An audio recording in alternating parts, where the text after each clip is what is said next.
Hey everyone, welcome back to our channel. Today I'm going to show you how to delete a group chat on Instagram. First, open your Instagram. Of course, make sure you're logged into your account. And then on the upper right part of the screen, tap on the message icon.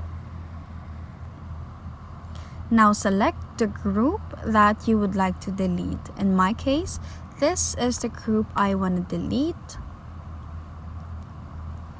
Then what you need to do is to tap on the group name on the upper left part of the screen.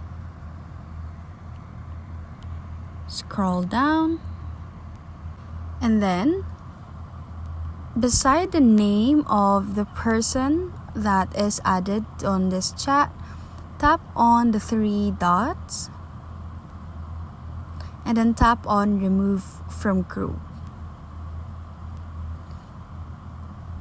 Just repeat that to all of the members of the group. And then as you can see in here, the only one left on this group chat is me. Then what I need to do is to tap on leave chat. And as you can see in here, the group chat is not showing up anymore. And that's how to delete group chat on Instagram. If you like this video, please give us a thumbs up, comment down below, and subscribe to our channel. Thank you for watching.